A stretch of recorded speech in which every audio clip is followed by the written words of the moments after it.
كلنا بنحب مصر، ما بنعملش كده ليه بس؟ بسم الله الرحمن الرحيم. حكمة اليوم: صوتك العالي دليل على ضعف موقفك. صوتك العالي دليل على ضعف موقفك. صوتك العالي دليل على ضعف موقفك. ربنا يضعف موقفك وفرحك يا بعيد. أبناء الطلاب، أهلا بكم في قلعة العلم ومصنع الرجال. من هنا ستخرجون إلى المجتمع عظماء ووزراء ورجال أعمال ومهندسين ومحامين لو ما قالش مندوب مبيعات الراجل ده انا هسأل قوي. وفنانين وكل شيء. يومها سوف تتذكرون جيدا أن العلم هو الذي صنع مستقبلكم المشرق. كدب ده ما يتسكتش عليه ابدا. الزاهر.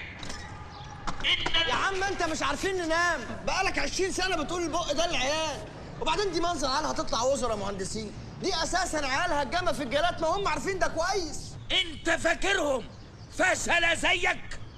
يا ابنائي، لا تلتفتوا الى هذا الصوت البائس اليائس المتشائم الفاشل. ان مسخرة اسود. انا فاشل يا اللي ناهب العيال، انت ومدرسينك مجاميع ودروس تقويه، وديني اللي فرجت مدرسه انصراف. اقف يا واد، انت وهو مكانك. اللي هيحدف الواد بالطوب هديله فتحه في السطيح.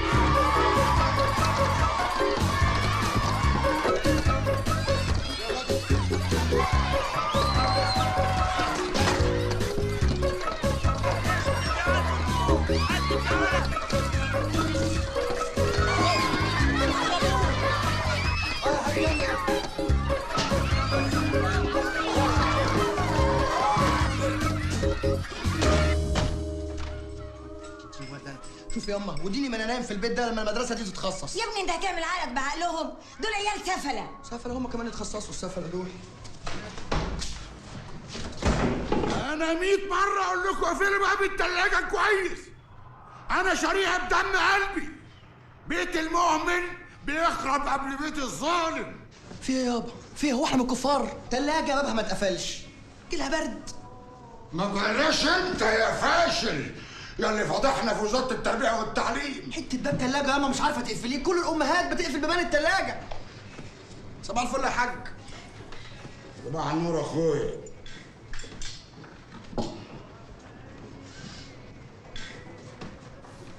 يا ابني يا حبيبي، ما تزعلش من ابوك يا ضنايا، ده قلب ابيض، محدش حاسس بيك قدي. مالك ياما؟ عاطفتك يا ابني ولسه مفسوخه، ولحد دلوقتي ما مسكتش في ايدك شغله محترمه، ومستقبلك ملوش ملامح. ملوش ملامح؟ يا ستي انت ليه على طول بتحبي تعيطي؟ قلبي بيرتاح لما بعيط. ايوه انا قلبي بيقرف لما بتعيطي. بتقولي دعوه حلوه، دعوه الامهات، ربنا ينور لك طريقك، يجعل صباحك كنافه، الحاجات دي ياما. لا اله الا الله يا ستي، ده انا واقف لسه قصادك، مالك؟ اصلي بفكر انك هتنزل وتلف وتدور وترجع على الفاضي. ربنا يا رب ما يحرمني من تشجيعك ليا. اقول لك على حاجه، انا عايزك تثبتي على باب الثلاجه. ها؟ تثبتي، ها؟ عشان ابو لهب. سيبوني في حالي بقى. ايه البيت ده؟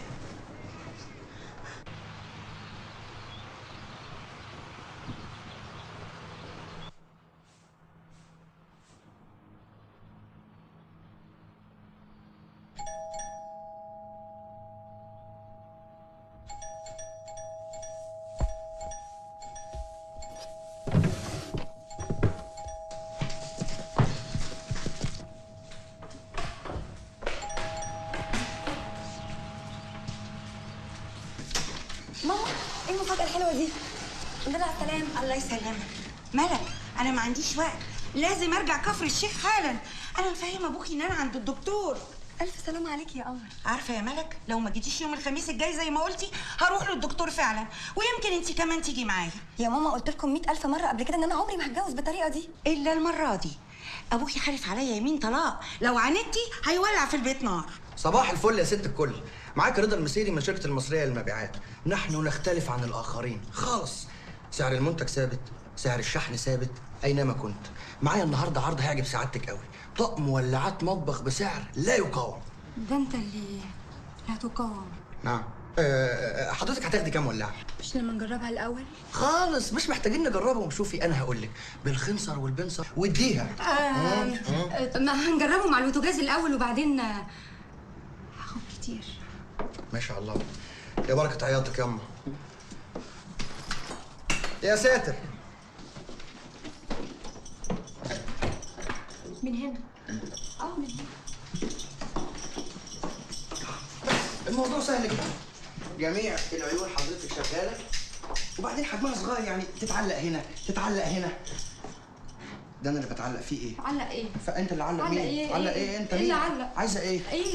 عايزه ايه يا ستي؟ ما بيولعش ولا ايه؟ هو مين يولع ايه وهو اشعال ذاتي؟ مين اللي اشعال ذاتي؟ يا ستي انا جبت الكشافات وبعدين ركز بس. البوتاجاز واقف ما يصحش. مفيش الكلام ده. جوزك يجي. سعيد النهارده عنده جرد. افكار قبل الباب ليه؟ سعيد جه. لا ده رافض عشيق. هو سعيد عامل له نسخه مفتاح ولا ايه؟ تعالى بس تعالى استخبى هنا. تعالى استخبى هنا. اديني فيها مصيبه. ده تطير من البلكونه. لا هنا هنا. انت عارفه بس. لا خش.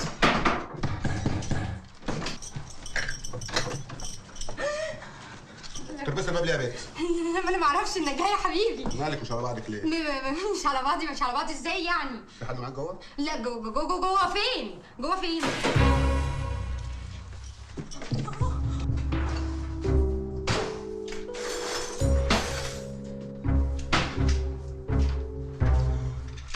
مين ده يا بنت؟ من ايه؟ طبعا انا لو حلفت لك ان انا كنت جاي اجرب الولعات عمرك ما هتصدقني. بس انا اقول لك على حاجه يا باشا. الخنصر والبنصر فيها.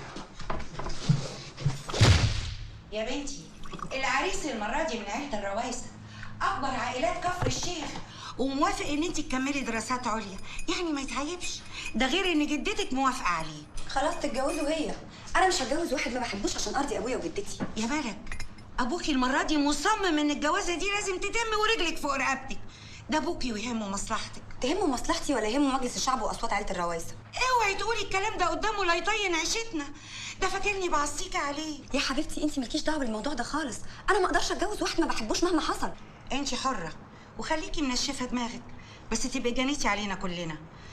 ابوكي عازم اهل العريس وكل كبارات البلد، وحالف لو ما جيتيش بالكتير يوم الخميس الصبح هيجيلك مصر ويجرك من شعرك. ادهم بيه انا اتمرمطت في صال مع النسوان. انا ما درستش تجاره عشان اقف ابيع ولعاب بصراحه. يا دي التجاره اللي انت واكل دماغنا بيها، ما زمايلك اهو تجاره وحقوق واقتصاد. احمد ربنا يا اخي. شكرا يا ادهم بيه. شكرا يا ادهم بيه. يا دي الفلوس دي، ده انت معفن يا ده سعيد. انت بتتاجر في المخدرات قول لي. اعوذ بالله من حضرتك يا اخي. ادهم باشا انا عايز اشتغل الشغلانه اللي بيشتغلها ساب بالظبط. بس دي شغلانه صعبه محتاجه عيل حرك ومفتح. اديني فلوس بس زي اللي مع الواد سيد ده وانا اشقلب لك يا باشا في الشارع. شوف يا رضا، الكتالوج ده فيه كابونات خصومات من محلات وشركات. مجموع الخصومات يوصل ل 2000 جنيه، بس سعر الكتالوج لوحده 100 جنيه بس. يا بلاش. بس الخصومات دي حقيقيه يا باشا. يعني فيها كده وفيها كده. طب اقدر اعرف يا باشا ايه الحقيقي وايه اللي كده وكده؟ انت مالك يا اخي، انت تبيع وخلاص. يا باشا ده انا ببيع الولاعه ام 3 جنيه بالضلين، ابيع كتالوج سيدات ب 100 جنيه. طب ازاي؟ ما هو انت بقى اسمح لي لا مؤاخذه يعني ما بتعرفش تختار المكان اللي انت تبيع فيه. شوف يا رضا، انت توصل محطه مصر، تخش المحطه، تضرب بعينك في القطارات كلها، تخش على قطر اسكندريه الفخم اللي هو الدرجه الاولى، تحط كتالوج على حجر الزبون، الزبون هياخده ياخد مصلحته منه ويدي لك مصلحتك ويسافر ومش هشوف وشك تاني. وصلت؟ طبعا وصلت. ده نصب. ايه؟ ده نصب يا باشا. دي عمليه نصب انا لا يمكن اشترك فيها. انا مش نصاب. ليك 50 جنيه في كل كتالوج تبيعه. ادهم باشا ابوس ايدك اديني 100 كتالوج. خد.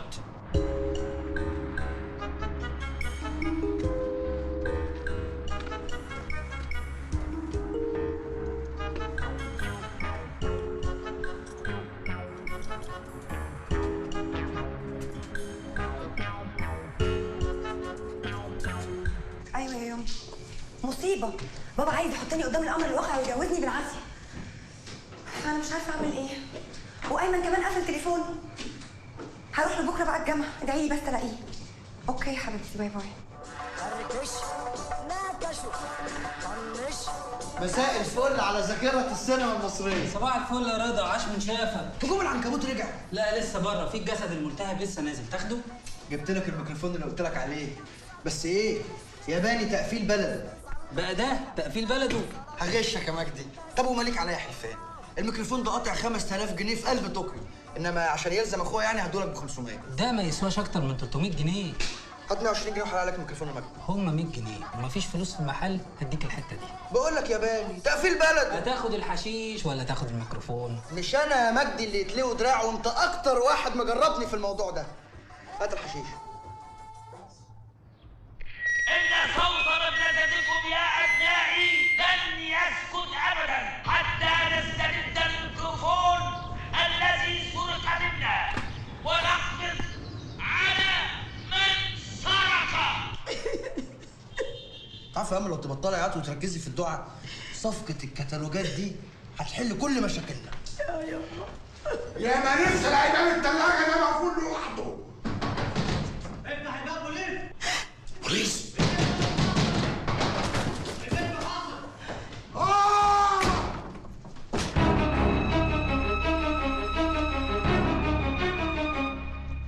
والله العظيم هقول الحق. الميكروفون يا باشا عند بتاع الفيديو، يلا بينا نلحقه قبل ما يهرب. هي دي التلاجة يا سعادة الباشا. قلت لك اقفلي باب التلاجة، اهو بلغ عننا. ابوك عبد السلام المسيري؟ ايوه يا بيه. ايوه يا بيه، ولسه هربان حالا من الشباك ده، تقدروا تلحقوه على الماسوره. احنا من مباحث تنفيذ الاحكام. ابوك هربان من دفع اقساط التلاجة والغسالة، والراجل ده واخد عليه حكم. ما شاء الله، يعني خلاص قبضتوا على كل الناس اللي هربانه باجهزه بره مصر، مش ناقص غير عبد السلام المسيري. ما تضيعش وقتك سعادتك، خلاص خدوا ابنه مكانه. خد ابنه مكانه؟ ما ينفعش يا باشا. ازاي؟ القضاء ليه احترامه. طبعا، ما هو ده وقت العياط واللطم. شوف يا باشا، عندك تلاجة وغسالة، ولو يلزمك قوي انا عندي جوه عصار الجزر. ايمن، احنا بكره الصبح لازم نبقى في كفر الشيخ. انا مش هقدر اواجه اهلي لوحدي، احنا لازم نواجههم مع بعض. يا ملك، انت عارفه موضوع الجواز ده مش بالساهل، واكيد اهلك ليهم متطلبات، وانا امكانياتي انت تاني هتقولي متطلبات وامكانياتي؟ بقول لك ابويا الصبح هيجوزني غصب عني. انت فاهم المصيبه اللي احنا فيها دي ولا لا؟ طبعا فاهم يا حبيبتي، بس انت عارفه ابوكي اكتر مني، عمر المواجهه ما هتجيب معاه نتيجه. انت مش هتبطل سلبيه يا ايمن. انا مش فاهمه انت بتعمل كده ليه. احنا محتاجين ابويا في ايه؟ انت عندك شغلك في الجامعه وانا كمان هشتغل، ونعيش مع بعض في اي مستوى. طب ما ينفعش ناجل الموضوع ده شويه؟ بس احتمال اسافر مؤتمر تبع الكليه كده كام يوم. ايمن، انا استحملتك كتير وما عنديش استعداد استحملك اكتر من كده. كل ما اجيب لك سيره الجواز تطلع لي بمليون حاجه. انا بكره الصبح هعدي عليك ونروح المحطه مع بعض. يا كده يبقى موضوعنا ده خلص خالص. ملك يا حبيبتي، اوعي تقولي كده، انت عارفه انا بحبك قد ايه. هعدي عليك الساعه كام؟ 12 بالظبط هتلاقيني في المحطه. بقى انا عايشه طول العمر ده مع واحد حرامي. يا ميلة بختك يا عصام. ياما بطلي عياط بقى، ده ابويا وانا عارفه هيسلك منها.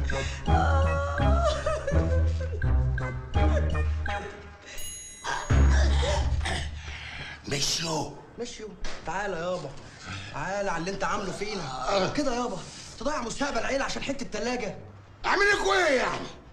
اعمل ايه لامك اللي ما بتبطلش طلبات؟ الحياه صعبه يا ابني، والاسعار غاليه مولعه. انا يا ابني صرفت عليك دم قلبي عشان تتخرج وتساعدني. لا انت قادر تساعدني ولا حتى قادر تساعد نفسك. اولع في نفسي عشان تستريحوا. لا يابا، لا يا ابو رضا، ولع في التلاجة. إيه؟ لا، ولع فينا. روق يابا، احنا خايفين عليك عشان صحتك. ابنك عنده صفقة، لو تمت مشاكل البيت ده كلها هتتحل. اسمعني.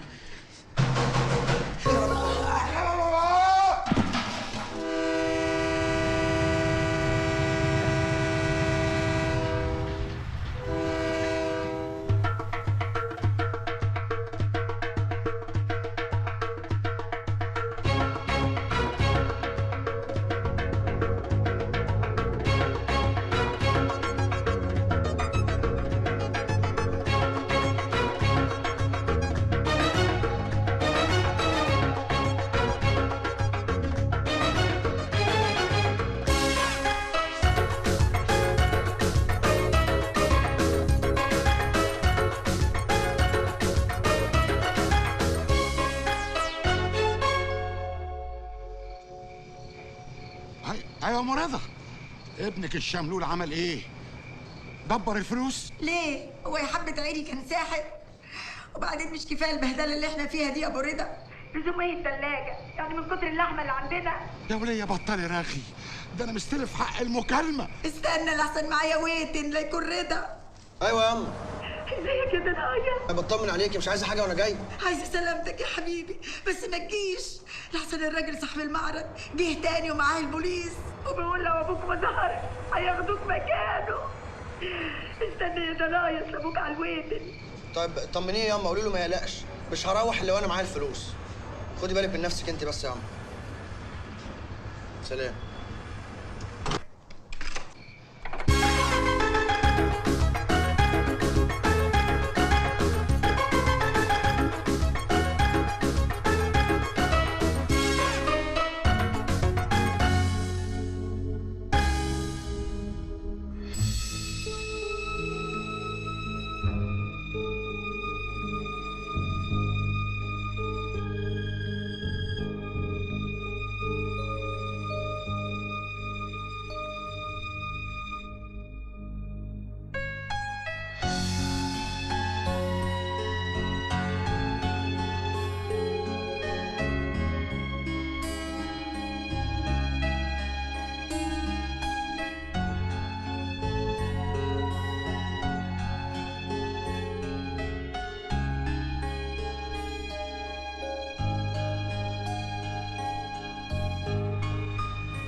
صباح الفل يا ست الكل. معاك رضا المسيري من شركة المصرية للمبيعات. نحن نختلف عن الآخرون خالص. معايا كتالوجات خصومات حضرتك، سعر الشحن ثابت. من فضلك انا مش عايزه اللي انت بتبيعه ايا كان، بليز بعد اذنك. طيب ايه ده؟ ده انا جاي انفعك.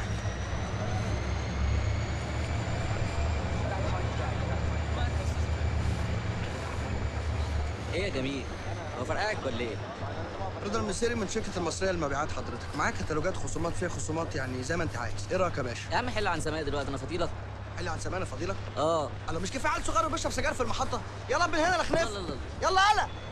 انا متشكره قوي على فكره. رضا المسيري من شركة المصرية للمبيعات الضحكة دي معناها ان انت هتنفعيني. انا متاسفه جدا بس انا فعلا مش هقدر اشتري منك اي حاجه دلوقتي. حقك والله حقك.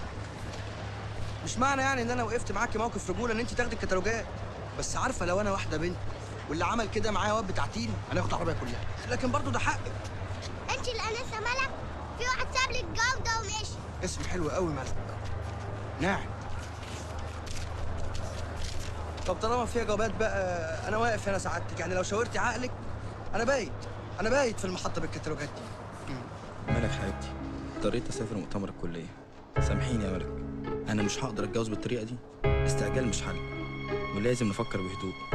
واجهي اهلك واجلي الجوازه لحد ما ارجع.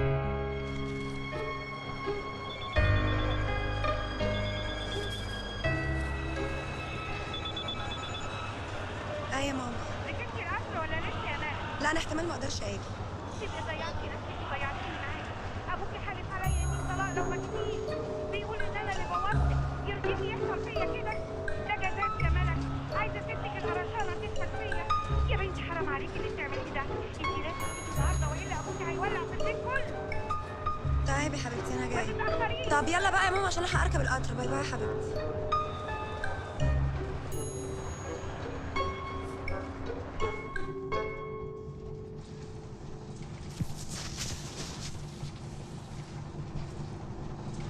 انت متاكده يا استاذه يعني ان عيلتك هتاخد كل الكتالوجات اللي معايا دي؟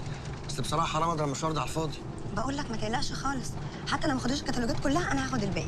انت ممكن تخطف المحطه كلها ولا هو ايه اللف والدوران ده والشحططه ورايحين ورايحين؟ اصل انا مش معايا المبلغ اللي انت طالبه دلوقتي. وبعدين انا قلت لك يا استاذ رضا ان انا هاخد منك الكتالوج ب 150 بدل 100. تهيألي فير. ده فير انف مش فير بس. مستغربه الانجليزي؟ لا يمكن انا دخلت مدارس وجامعات، هي بس الظروف المنيله اللي وقفتني في المحطه دي. هي كفر الشيخ قصادها كتير.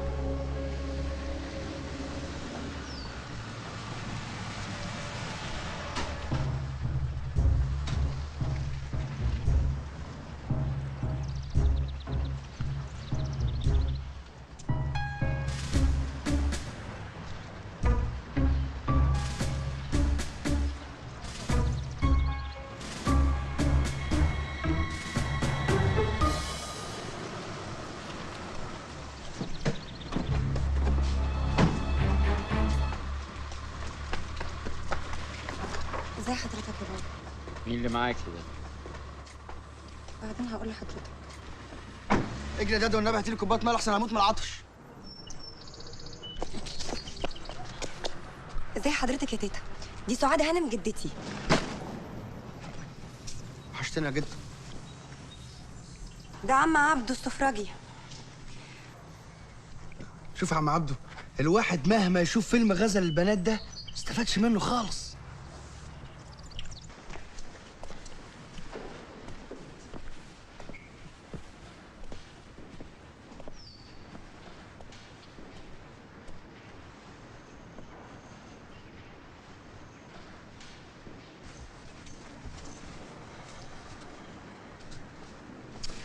شوف يا رضا، انت لازم تخلص في ليله الكتالوجات دي كلها ب 250 جنيه. يعني الحقير اللي جوه ده يبقى جوزك؟ طب ازاي؟ وامتى؟ ايه اللي حصل يا بابا؟ ضحك عليا بوسامته، ضعفت قدامه. يا نهار ابوك اسود، ادي اخر تربيتك يا هانم. والناس اللي انا اديتهم كلمه وجايين النهارده اقول لهم ايه؟ اقول لهم بنتي رجعت ومعاها جوزها الجزبوع ده. يا بابا رضا قلبه كبير، لما تعرفه كويس هتحبه خالص. اعرفه واحبه؟ قولي لي يا بنت، انت اتجوزتي الواد ده ولا لا؟ يا بابا بقول لك اللي حصل، ضعفت. عاملاني طرطور يا بنت امك.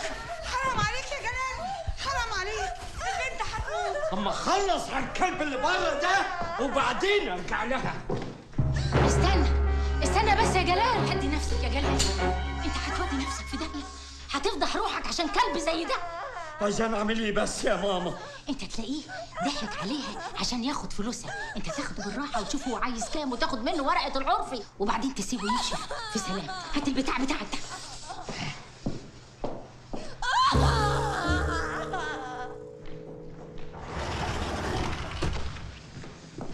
اهلا يا فندم. انا مش عارف اشكر بنت حضرتك ازاي انها خلتني اتعرف على شخصيه عظيمه زيك.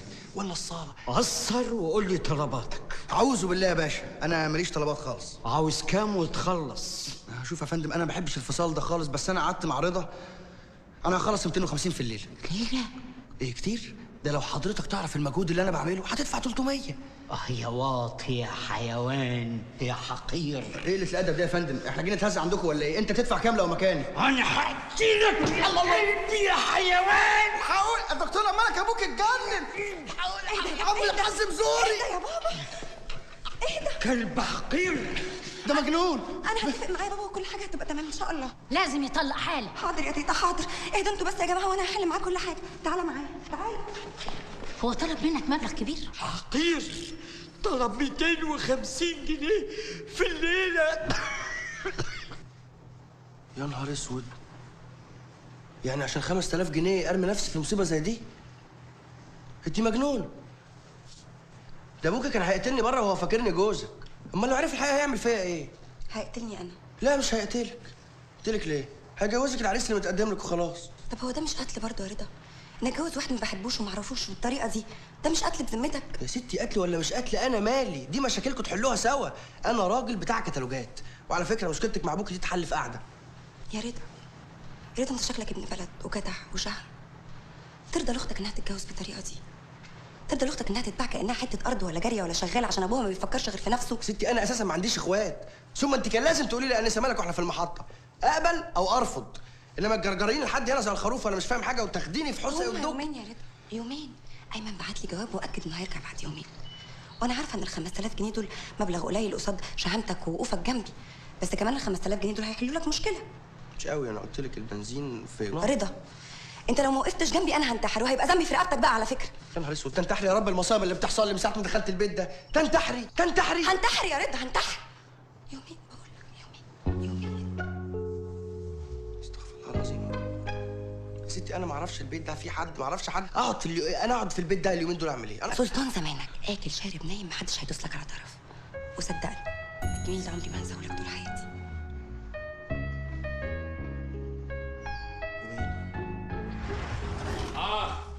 طلقتها ولا لسه؟ انت لازم تطلقها عشان كاتبه كتابها النهارده. ما ينفعش يا تيتا، حتى لو طلقني لسه في شهور العده. لسه في شهور العده، ولا انتوا على ايامكم ما كانش فيه عرف يا حاج؟ هتطلقي وتقعدي مع الناس ونقرا فاتحه، والا قسما عظما هقتلك واقتله واخلص. حقك تغسل شرفك يا باشا اللي هي مرمطته. ابتدي بيها هي الاول. لو عايز تقتلنا اقتلنا احنا الثلاثه. عم عبده ذنبه ايه بس يا ملك؟ احنا اللي غلطنا. عشان مش هتقتلني لوحدي، انت هتقتل حفيدك معايا. ايوه انا حامل في شهرين.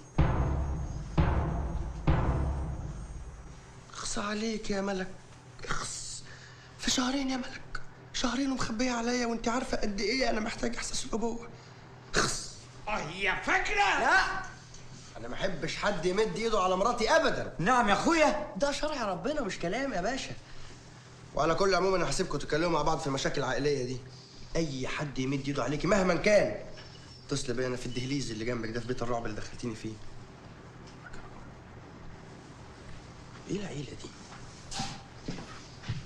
كل ده يطلع منك يا ملك، ولا اقول يا مدام ملك؟ يا عيني عليك يا جلال، مالكش حظ في جوازات ولادك. اللي في بطنك ده لازم ينزل. تف من بقك، انت هتكفر ولا ايه؟ ده مهما كان ابننا من لحمنا ودمنا، حتى ولو كان ابوه ابن كلب، احنا ناخد ابننا ونطرد ابوه بره. يا سلام، تسلم ايديك يا عم عبد. اتفضل يا بيه. الو، ايوه يا اما، انا بكلمك من على القهوه اللي قدام فكر بتاع البيض. بتاع البيض. والنبي يا اما لو حسن ابو جبل اتصل اقفل السكه في وشه عشان عايزه في موضوع مهم قوي. مش فرجت يا اما، خلاص كلها يومين وهجيب لك الفلوس وابويا هينام في فرشته.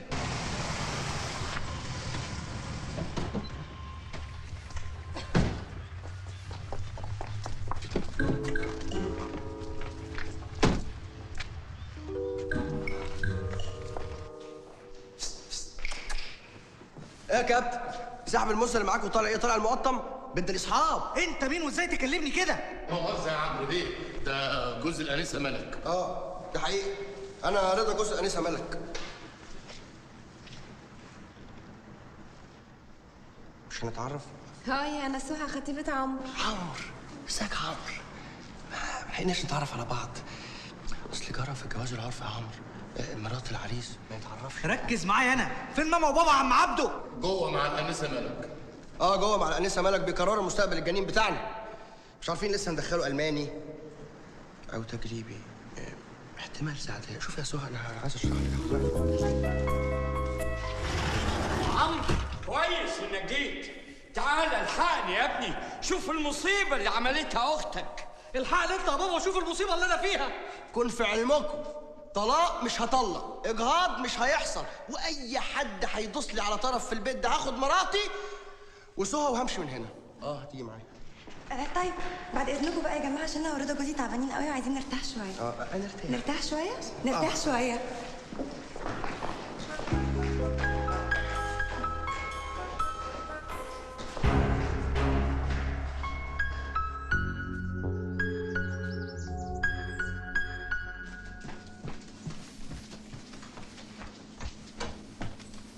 انت متأكدة ان هو قالك في الجواب ان هما يومين؟ يبقى ما قالش. طب معلش يعني من غير ما اتدخل في حياتك، ما قالكيش في الجبهه مسافر فين؟ بقول لك ايه، انت لازم تفهم كويس قوي انك انت ليك دور معين في التمثيليه دي، تمثله وتمثله كويس كمان، وما تسوش فيه اكتر من كده. ها احنا لازم نحط قواعد عشان نعرف نتعامل مع بعض كويس الفتره الجايه. كل ده قالوا في الجواب. معلش مش هقدر اكمل كلامي معاك عشان ميعاد الشاور بتاعي. حط قواعد. يا نهار اسود اكون مش جاي.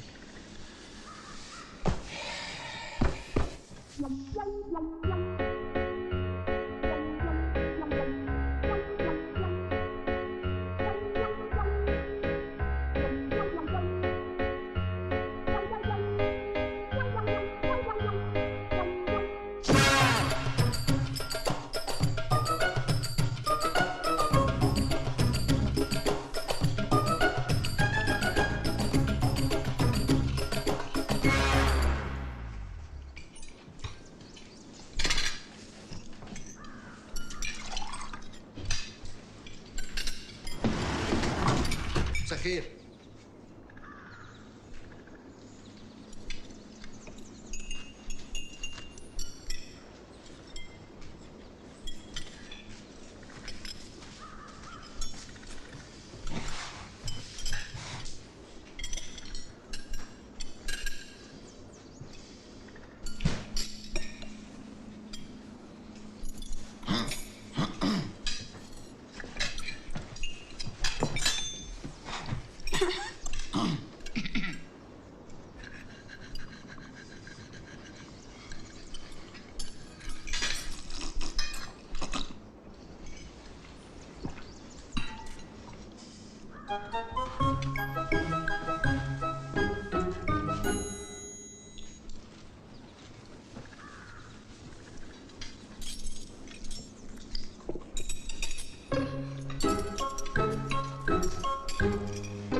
ممكن لو سمحت يا عم تديني حته من صدر الديك اللي قدامك؟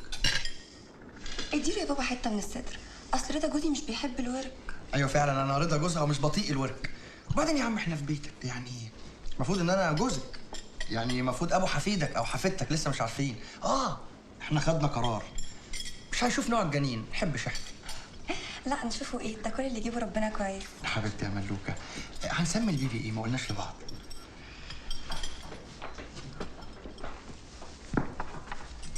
ما تقترحي اسم البيبي يا صاحبي. ممكن تقولي لجوزك يسكت خالص؟ ما تستجريش تقولها يا عم. ليه؟ عشان بنتك متربيه كويس؟ استغفر الله العظيم. خلاص اهو، هقفل بقي مش هفتحه تاني.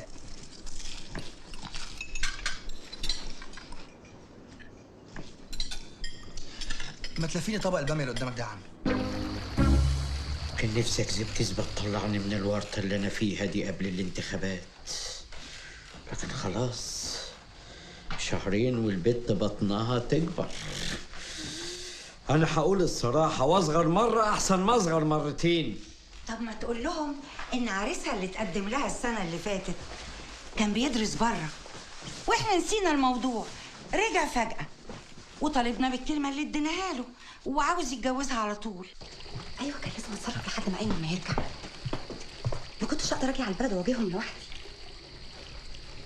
عموما بقى انا كده فرضت امر واقع، انا مش هتجوز اللي بارادتي. مش عارفه لما ايمن بقى يبقى يرجع نبقى ندخل مع بعض في معركه جديده. مش عارفه بقى، لحد دلوقتي ربنا ستر، يا رب بقى تكمل على خير.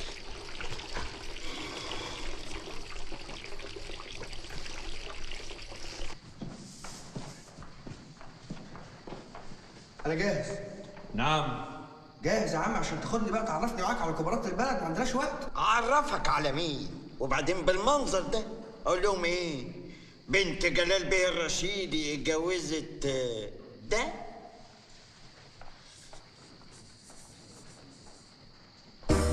بس ده غلط كبير قوي في حقنا يا جلال بيه. هو اللي يتبع شرع ربنا يا اخوانا يبقى غلطان؟ الراجل سبق بالخطوبة والشرع بيقول ولا يخطب احد على خطبة اخيه. الشرع ده بقى ذاته برضه بيقول انك لازم تاخد رأي البت يا جلال بيه. خدته وحسيت انها مياله انها تسافر معاه لامريكا. وهو الواد الجدع ده اجدع من ابننا في ايه؟ والله ان كان عليا ما اجوز بنتي الا لابنكم، زينة شباب كفر الشيخ. حطوا نفسكم مكاني يا جماعه واحكموا وانا راضي بحكمكم، ومتاكد انكم هتفرحوا الملك.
لازم اعيش.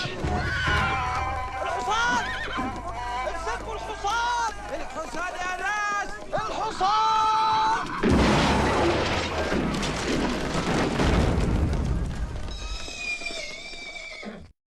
ودخل لي بالخيل وعامل لي فيها كبير الدهشنا. شفت اللي حصل يا عمي؟ انا ما اعرفش ايه اللي حصل. انا كان لازم يحصل تدريب بيني وبين الحصان اكتر من كده. اكيد انت اللي مسلطاه يعمل كده. مين؟ والله ابدا يا بابا، ده رضا حب يعملها لنا مفاجاه. مش انا قلت لحضرتك لما تعرفوا هتحبوا؟ بقول لك ايه، الخميس الجاي بالكتير تطلق وتاخد قرشين وتمشي وتسيب لنا ابننا نربيه بمعرفتنا. ما ينفعش يا جماعه، ما ينفعش اسيب ابننا، ده الضنا غالي، مش هتبقى انتوا والحصان.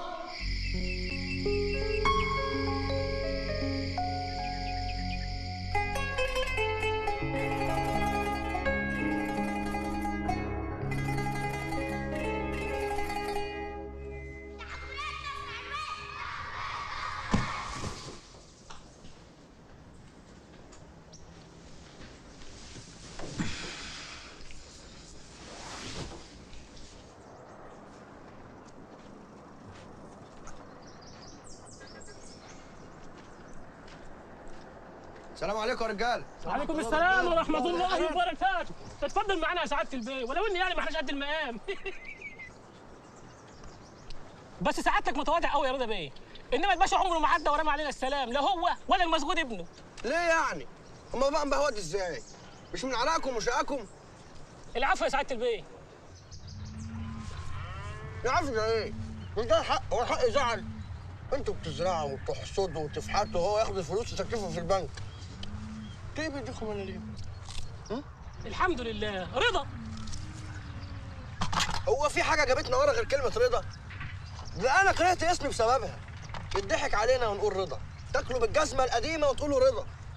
وبعدين تعالوا هنا، انتوا بتقبضوا يوميه ولا شهريه؟ باليوميه يا سعاده البيت. كمان؟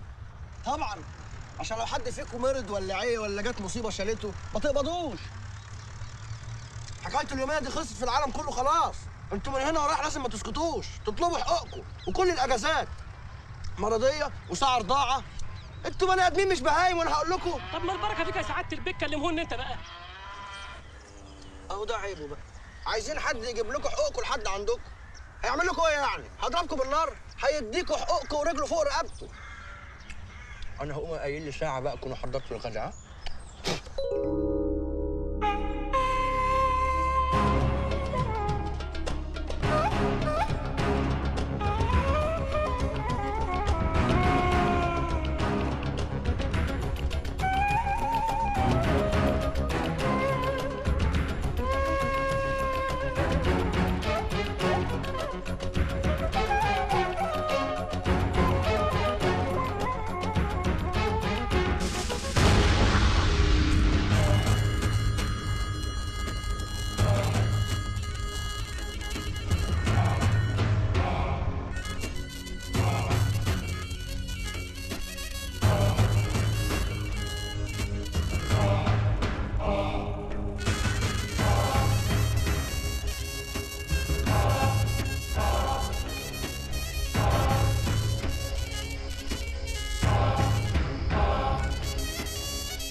منك له.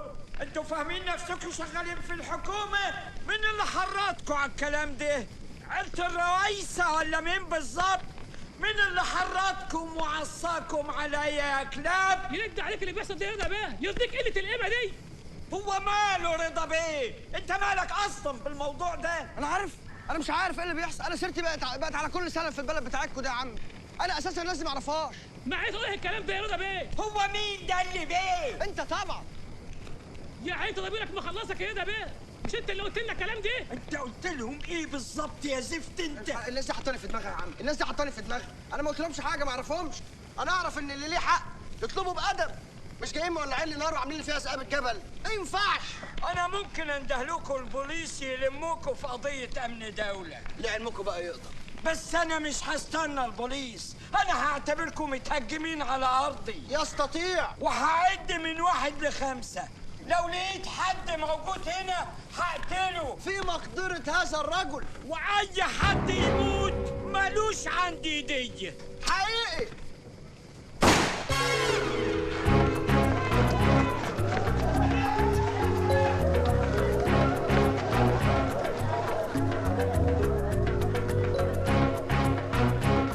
تقعد يومين في البلد تعمل فتنه؟ لو قعدت اسبوع هتعمل ايه؟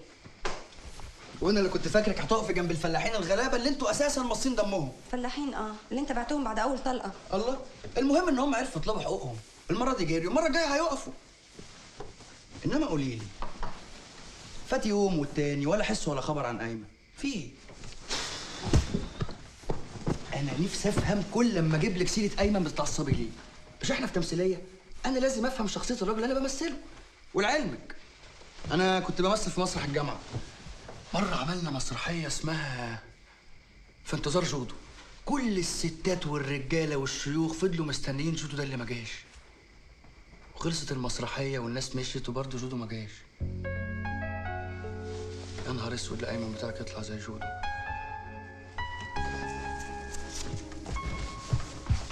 هتنامي في الحمام؟ لا يا حبيبي، انت اللي هتنام في الحمام. ليه وانا خروف في العيد؟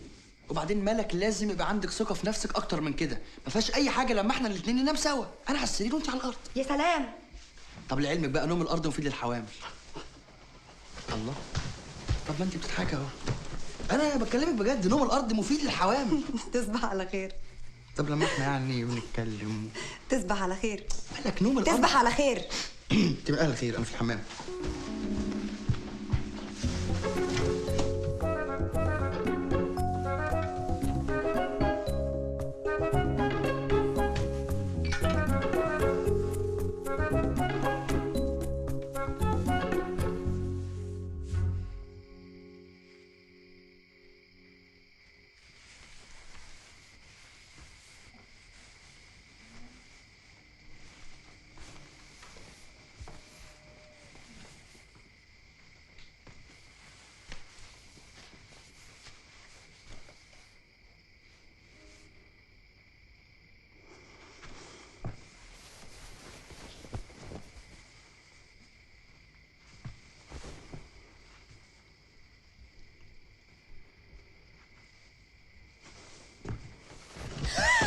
يا نهارك اسود ومهبب، انت بتعمل ايه هنا؟ كنت بعريك، كنت بغطيك. وايه اللي خرجك من الحمام اساسا؟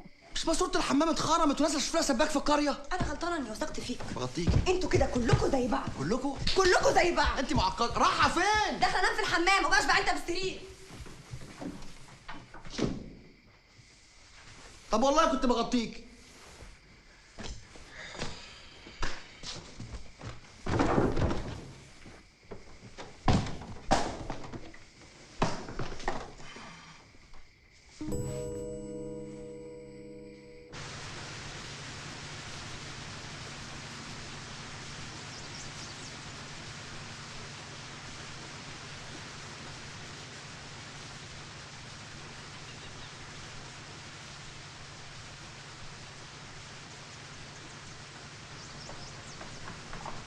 دي أمارة من سمر العذارى.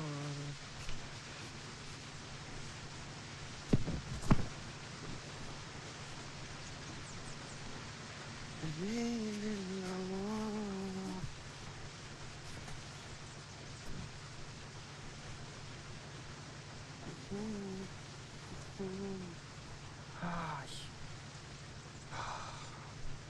لازم تدهن جسمك بالكريم عشان ما تتحرقش. ها؟ الشمس هتحرقك. الشمس ما تحرقش مؤمن ابدا يا سهى. الصلاة على النبي. بس خليك فاكر انا حذرتك، الكريم ده بيحمي من اشعه الشمس المضره ويخليك تستفيد بالاشعه الكويسه وبس. شوفي وانا اللي كنت فاكر ان انا فاهم الشمس المده اللي فاتت دي. والله قلنا الصلاة على النبي. انا مش هكسفك. دي نيل تعالي. تعالي يا سهى. اوكي.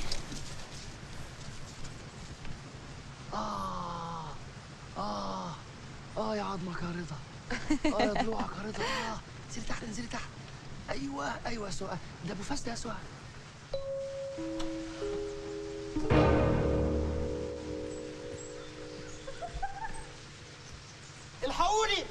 الحقوني. يا ظهر ياما. سكت ليه؟ انت بتعمل ايه عندك يا ولد؟ يا عمي، على فكره الوقوف في الشمس غلط، اشعتها غداره فوق ما تتخيل. اديلهم الكريم بتاعنا يا سهى. عاجبك اللي بتعمله خطيبتك ده يا سبع الرجاله؟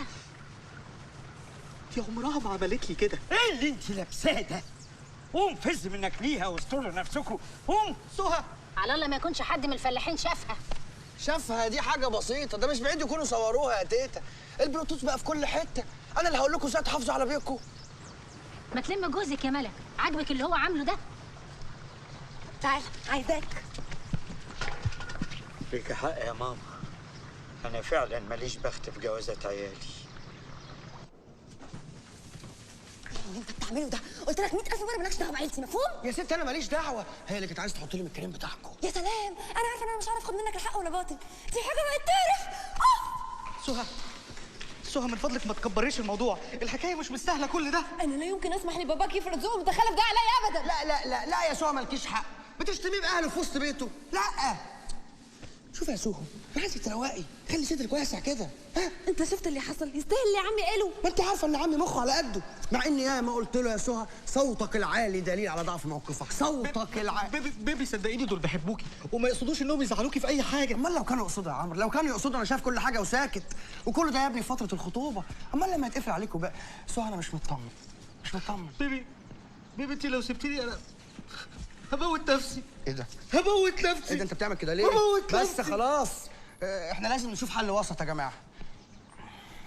يعني انت لو لازمك قوي حمام الشمس ده، خديه في الصاله واسعه وفريش براحتك. خلاص يا بيبي انا مش همشي، بس لازم تفهم اهلك اني انا مستقله وهفضل طول عمري مستقله. يا عمرو انا انسانه كونفيونس. زنفلانس؟ يا نهار اسود، ازاي جوازها بعد ما اعترفت له بالاعتراف ده؟ هو لا مؤاخذة في ايه؟ سهى اللي عندها زنفلانس يا عم عبده. صدقيني يا تيتا، الطريقه اللي بابا بيتبعها مع رضا دي مش هجيب معاه نتيجه. رضا بيعمل كل المشاكل دي عشان حاسس ان بابا متجاهله، وبالشكل ده هيعند اكتر. وكنت عايزه ابوكي يعمل معاه ايه؟ هو كان ناوي يطرده، لكن لما اهل البلد شافوه بقى متورط فيه خلاص. طب ولما اهل البلد بقى يشوفوا بابا داخل خارج من غير خطيب بنته وسايبه معاها في البيت، هيقولوا علينا ايه الناس بقى يا تيتا؟ بدل ما يقعد في البيت ويعمل لنا مشاكل، خده تحت جناحك ولف بيه في البلد. انا الف مع الحيوان ده انا مش طايقه. ما هو ده غلط يا جلال، لازم احنا نسايسه لغايه اما يطلق البنت، لحسن بعدين يعمل لنا فضايح. وبعدين لازم اهل البلد كلهم يحسوا ان احنا فرحانين بالجوازه دي ومبسوطين منها عشان نكيد العوازل.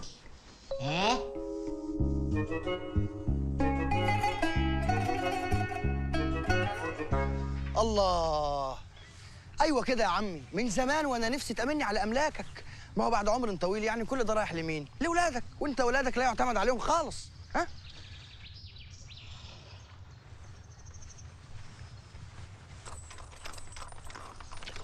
انما انا استريحت لك قوي يا عمي، قاعده فضفض لك كده على الكاريتا. مش عارف، اصل انا من زمان كان نفسي يعني الاقي ناس. هو انت يعني عشان خرجت معايا مره هتاكل دماغي؟ ارحمني يا اخي.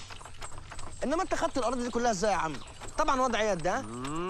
الله، ده مش عشان ربنا يبارك لك فيهم، احنا هنمشي منها، كله للجنين. ممكن تسكت خالص وارمي السيجاره اللي في ايدك دي، خنقتني. خنقتك وسط 40 فدان؟ انت شكل وضع اليد ده ضايقك. حاسب بتلعب نتقلب ولا ايه؟ لا تمام تمام خش. تعالى شمال واسع. تعالى يا عم سيب. سيب ما تخافش. نط يا عم.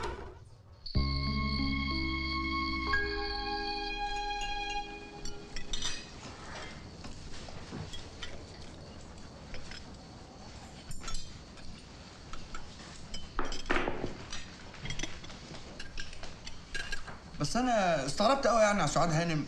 اسمح لي اقول لك سعاد هانم في وسط الاكل يعني لما عرفت من عم عبده ان كل الاراضي اللي احنا شفناها النهارده دي بتاعتك وملكك لوحدك. ما شاء الله. اصل المحكمه رجعت لنا كل الاراضي اللي خدها مننا الاصلاح الزراعي. انا اللي استغربت له بجد ان انت ازاي مش مستمتعه بالعز ده كله يا حاجه.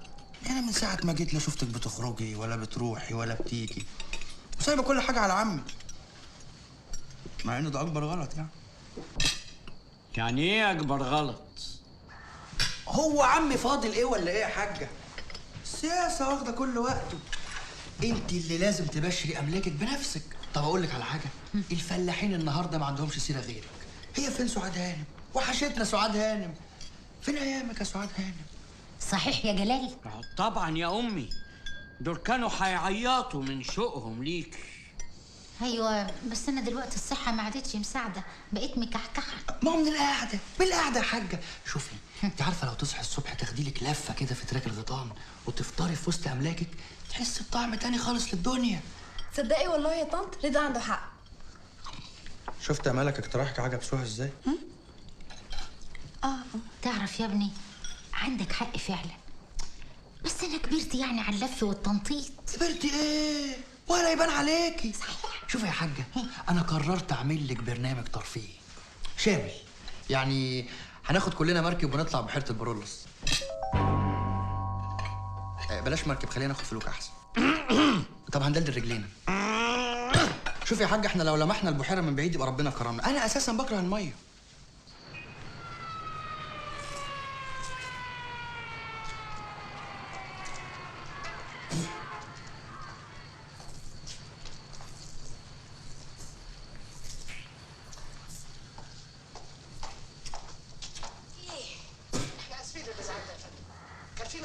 انا مش عارفه اللي عجبكم في الفيلم ده، بس بالعكس من احسن افلام شادي يا سهى.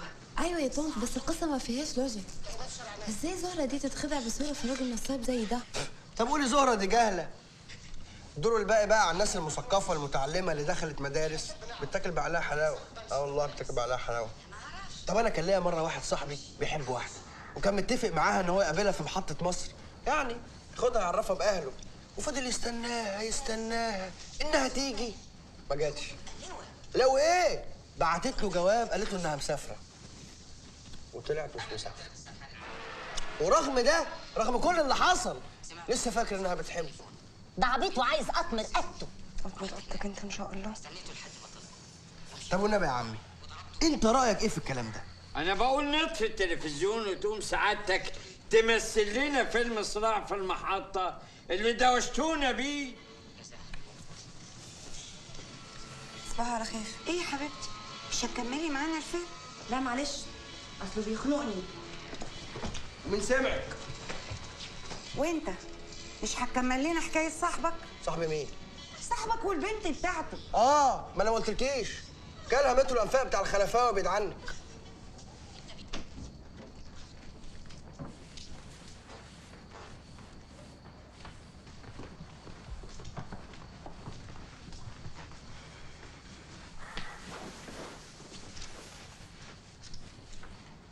شكلك على النت.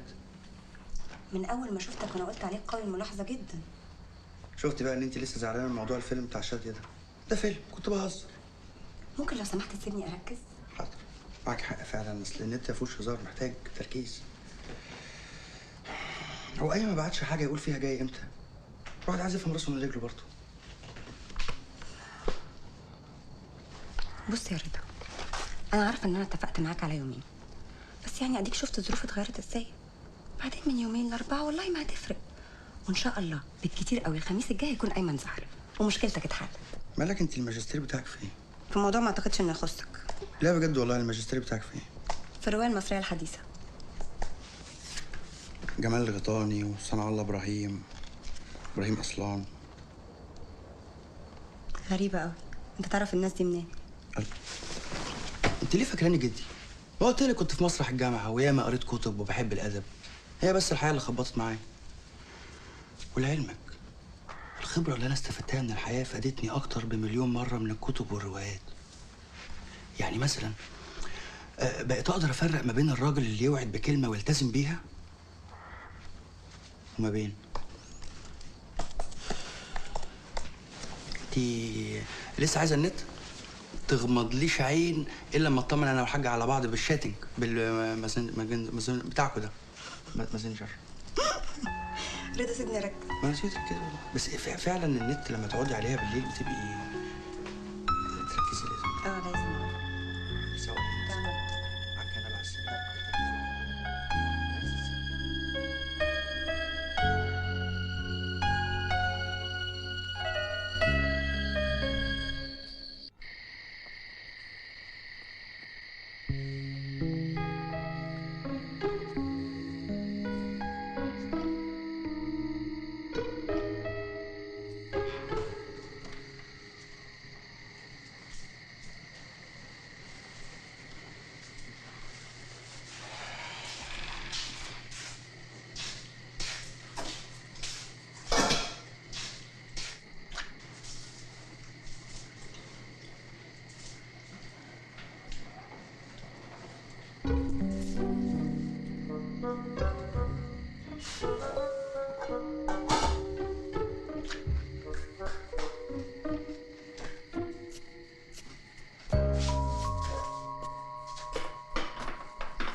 رضا انت بتعمل ايه هنا؟ صحيت من النوم البيت كله مقلوب غاز يا عمرو.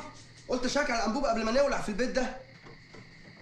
بقول لك يا عمرو اوعى تكون زعلان مني يعني بالنسبه للي حصل. لا خلاص مفيش حاجه، الموضوع انتهى. انا ما كانش قصدي ان ده يحصل يا عمرو. قفلت الثلاجه؟ اشمعنى؟ بقى انا معقد ثلاجات. انا لما كان غلط اتكلم معاك يا عمرو عشان فاهم. شوف يا عمرو، طول ما انت بتتعامل بالشكل ده الموضوع ده مش هينفع. انا مش عارف انت بتتكلم عن ايه. على موضوعك انت وسهى. مش عجباني علاقتك بيها كده. انا عايزك تذبح لها القطه من اولها عشان تشكمها. بس انا بحبها. طب وايه يعني؟ طب ما انا بحب ملك. تقدر ملك تعلي صوتها عليا؟ تستجري؟ ها؟ انا ما كنتش اتخيل ان ملك تتجوز واحد شخصيته قويه زيك كده. لا ده لسه هديها بالكزمه. مش يعني انت عارف انا بحب ملك قد ايه، ولكن يعني مش معنى ان احنا نحب ان احنا نضعف يا عمرو. ها؟ انا عمري ما كنت ضعيف. انا بس بخاف ازعل سهى. بخاف تسيبني. لا ما تخافش. شوف انا عايز قلبك كده يبقى جامد. عايزك شديد قوي متين. وهتقول رضا ما تمرمطها يا عمرو. انا متشكر قوي يا رضا.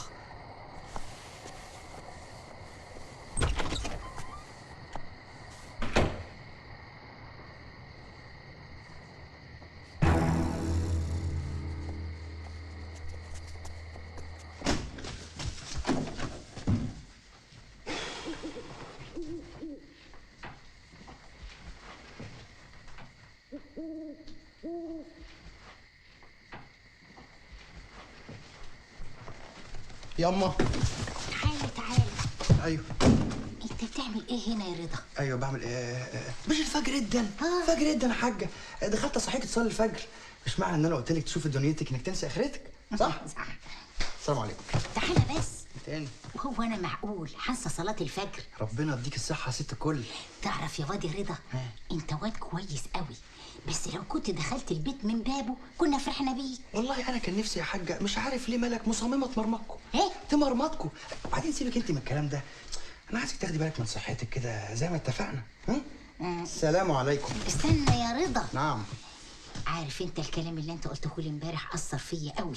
كلام ايه؟ كلام بتاع ايوه افتكرته. اثر فيا خالص خالص خالص. من يوم المرحوم ما مات حرمت نفسي من كل حاجة. لا بروح سينما ولا مسرح ولا بقعد على كافيه. معلش يا حاجة بقى اللي راح. هو اللي راح بيرجع تاني يا رضا. مش يا حاجه بقى، اللي راح راح. ماما انت بتعمل ايه هنا يا ولد؟ سبحان الله، كنا لسه حالا في سيره المرحوم ابوك الله يرحمه. يعني ايمن طلع مش مسافر؟ والله العظيم زي ما بقول لك كده، انا شفته في الكليه بس ما رضيش يخليني اقابله.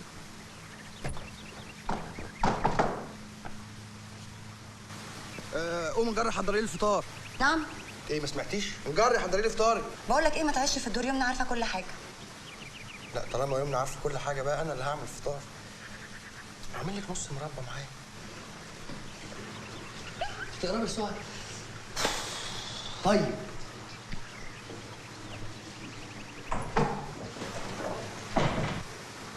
مش يمكن يكون سافر ورجع من السفر؟ طب ما كلمنيش ليه؟ انا مش فاهمه حاجه. والمشكله انه اهلك لما شافوش قسيمه الجواز اللي قلت انك نسيتيها في مصر هيشكوا في جوازك المره دي. انا لازم انزل مصر. بس انزل مصر ازاي؟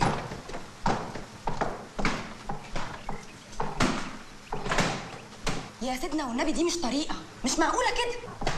مفيش اتقان في تنظيف الشيش عندكم خالص يا ملك، مع ان الاتربه دي اخطر حاجه على الصدر، والقطنه ما بتكدبش. خلاص قفلنا القطنه وقفلنا الشيش. انا عندي فكره، ما دام قافل موبايله اكتبي له جواب وانا اوصله له الجامعه. جواب ايه بس يا يمنى، وانا علاقتي بايمن بقت جوابات؟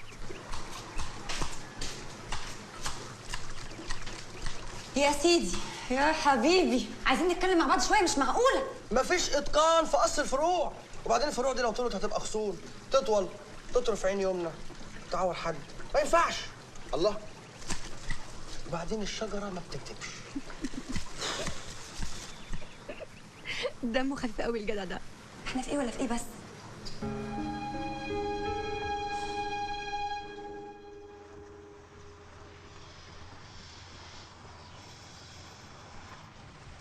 انت مالك؟ تلاقي ايمن ما تلاقيهوش، شيء ما يخصكش.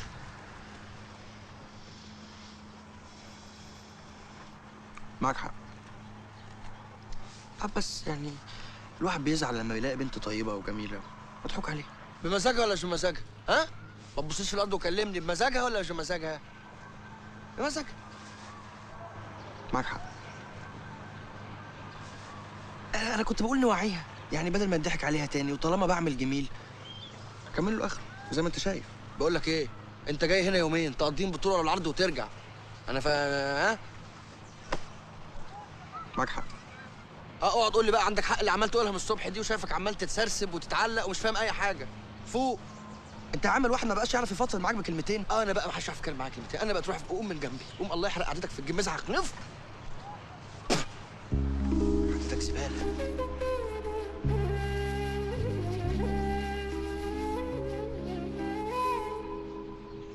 عتبة جزاز والسلم نايله في نايله، والعتبة جزاز والسلم نايله في نايله. يا بنتي مالك خسيتي يا ولا رحتي ولا جيتي يا ولا.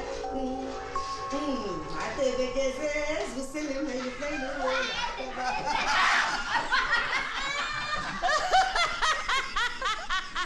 ده انا ما كنتش اعرف ان ضحكتك حلوه كده يا عم، والله انت راجل مسخره. ده عمك ده كان بيفطسنا من الضحك، بس زمان قبل ما تكبر في دماغه حكايه السياسه والانتخابات. يا مسخره. دي انا واطي. لو انت صادقه قبل ما تنكدي عليه عيشتك. والله انا واطي. يبقى قلت له اتجوز تاني عشان تبسط نفسك. بس هو مش راضي. هو عاد فيه الصحه. والنبي خليني ساكته والنبي.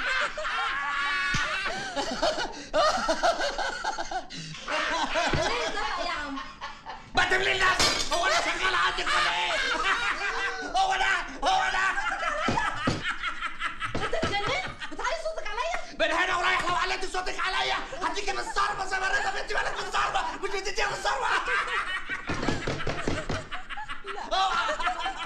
كل السنين دي بترفضي عرسان زي الفل عشان واحد زي ده.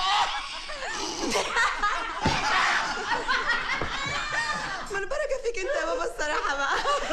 عمال تعملني على اني حته ارض يعني اتباعها للي يدفع اكتر بقى، وبعدين اراضي دي كلها بتاعت تيتا.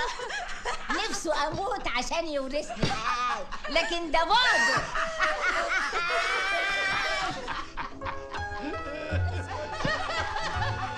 يا لهوي، ده انتوا فيكوا العور. لو انا اللي مستعر من اهلي، ده انتوا لسه بيعر.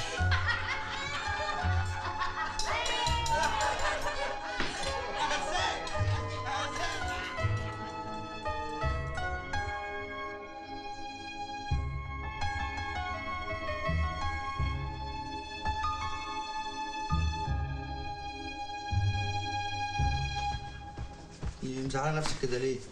فكاني اديتهم حبوب الصراحه. بقى عايش لي طول الوقت على انك شاب مكافح وفي الاخر تطلع حشاش. طبعا، ما انت لازم تقولي كده. طب لعلمك بقى من غير البتاع ده انا ما كنتش قدرت اكمل كفاح، من زماني طقيت من جنابي، بقيت مجرم ولا ارهابي. وبعدين انت هتحسي باللي ازاي؟ اذا كانت الصدمه الوحيده اللي في حياتك صدمه عاطفيه. قصدك ايه يعني؟ ملك، انا سمعت طرطيش كلام ان ايمن مش مسافر. انت كمان بتتجسس عليا؟ طبعا، ما دي غلطتي انا من الاول اني وثقت في واحد زيك مش محترم. انت ما اشتريتنيش بالفلوس اللي انت اديتهاني. انا فعلا محتاج الفلوس، بس انا برضو وقفت جنبك. تكلميني عدل. اكلمك زي ما اكلمك، مش واحد زيك هيقول لي اكلمه ازاي. ايه يا ولاد؟ صوتكوا عالي ليه؟ لا مفيش يا طنط، اصل بتخانق معاها عشان مش راضيه تستريح، مش خايفه على نفسها. ليه كده يا ملك؟ مش قلنا تخلي بالك من صحتك عشان البيبي اللي في بطنك؟ قولي لها يا طنط.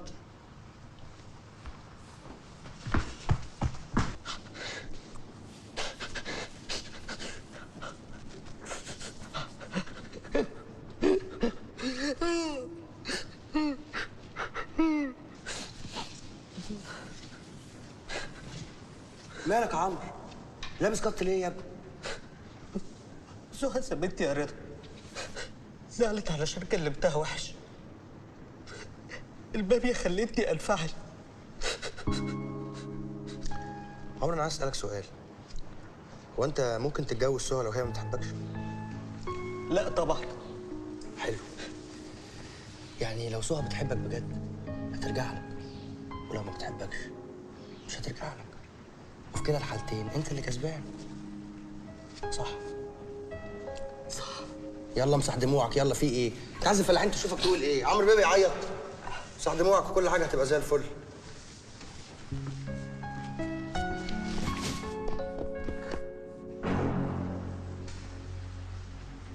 عمرو، بتعمل ايه عندك يا ولد؟ ده ابنك يا عمي طلع شايل مصايب ومعبي، بس ما تخافش، عمرو طلع كده. خير يا طنط، حضرتك عايزاني في حاجه؟ ايوه حبيبي، تعالى تعالى اقعد.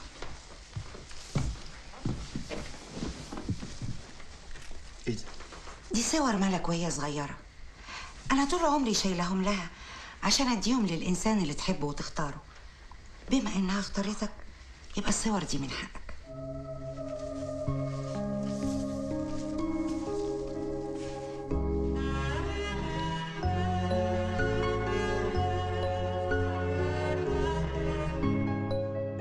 يا ابني ملك دلوقتي امانه في رقبتك، هي مش بس بتدور عندك على حب الزوج، لا بتدور على حنان الاب كمان، وانت شكلك ابن حلال وقدها وهدوء.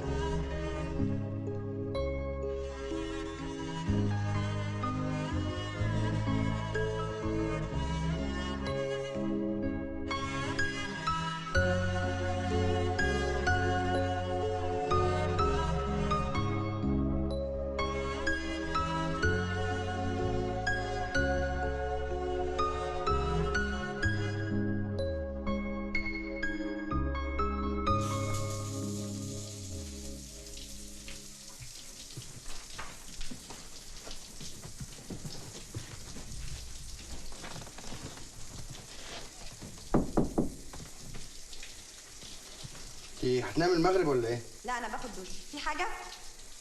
كنت عايز افرجك على حاجه كده. مالك موبايلك بيرن؟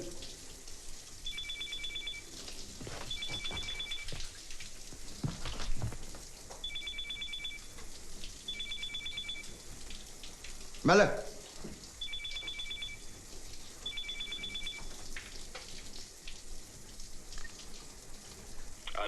الو. ايوه مساء الخير. مساء النور. لو سمحت ممكن اتكلم الانسه ملك؟ والله بس يعني حضرتك هي مش جنب التليفون دلوقتي. اؤمر. ممكن اعرف حضرتك مين؟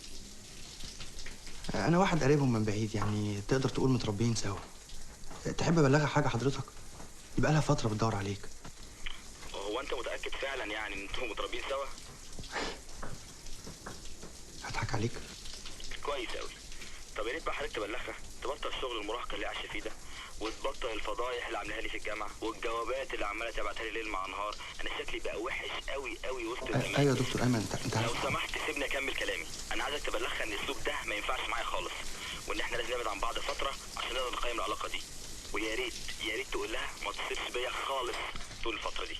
دكتور ايمن حضرتك انت عارف لما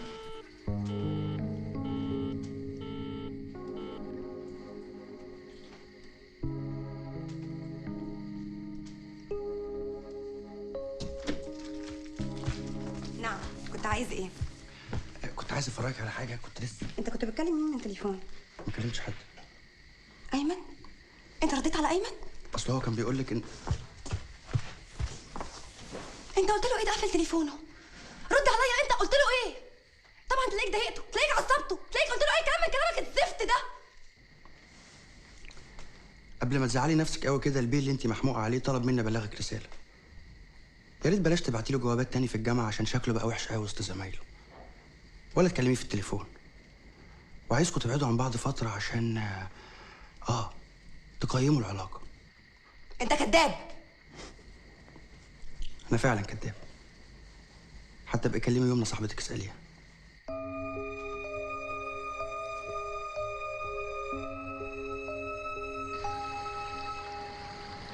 ازيك يا عم؟ وحشتيني. لا انا خلاص المصلحه اللي في ايدي قربت تخلص وراجع يوم الجمعه على طول. مالي يا اما؟ لا عشان ما نمشي بس تلاقيني من امبارح هطلع انام بقى على طول. بقول لك يا اما لو الرئيس بتاعي في الشغل اتكلم قولي له ان انا هكون عنده في المكتب يوم السبت او الحد بالكتير يعني. سلمي لي على ابويا وخدوا بالكم من نفسكم. تصبحوا على خير يا اما.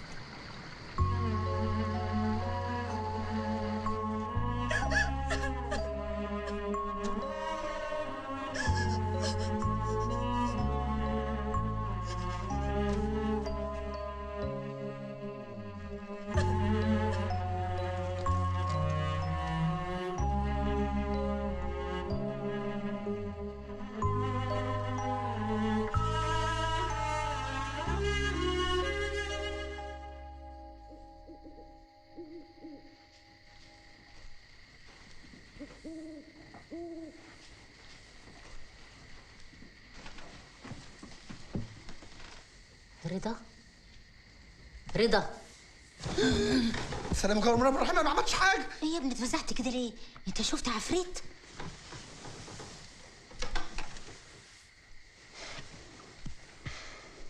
خير يا حاج؟ اصلي ما سمعتش حسك بره، قلت اصحيك عشان تنزل تصلي الفجر. فيك الخير يا حاج. فين ملك؟ ملك بتاخد دش. ملك بتاخد دش. صباح الخير يا تيتا. صباح الخير يا ملك. ايه يا ملوك؟ قلقتيني عليكي. تصدقي راحت عليا نومه وانت في الحمام. رضا روح اتوضى عشان تلحق تصلي. حاضر يا حاج. مال عينيكي؟ لسه صاحيه من النوم. طب انا هصلي الفجر في الجامع. ادعيلك؟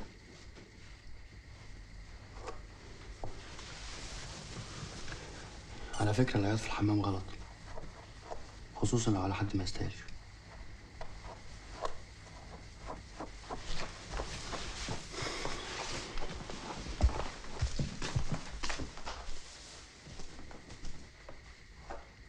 هدعيلك.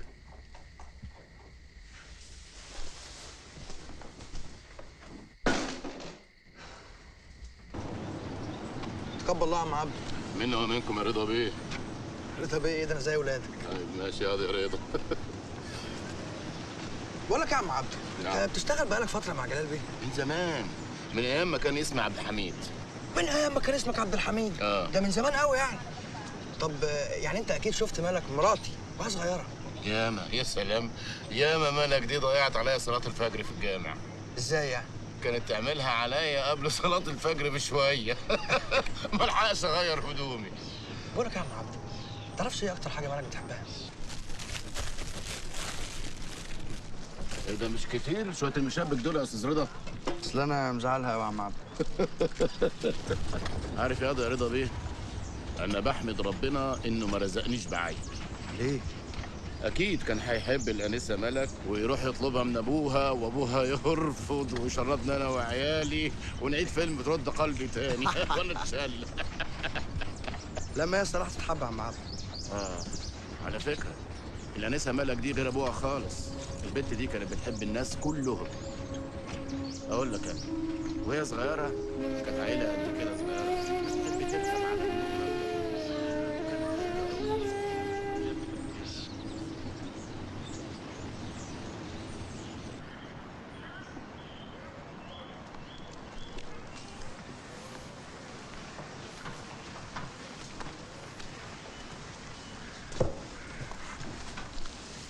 هو انت مين اللي اداك الصور دي؟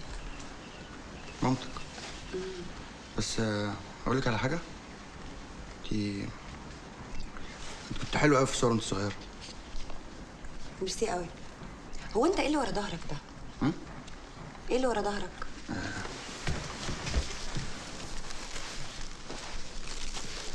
عرفت ان انت بتحبيه قلت اجيبهولك. مشبك. انا يعني ما كنتش اقصد اضايقك لما رديت على ايمن. انا بس كنت خايف التليفون يفوتك. وبعد ما قال الكلام اللي هو قاله ده بصراحه حسيت ان هو حيوان. يعني مش حيوان. وبعدين انا برغي كتير ليه؟ انا سيبتك للمشبك.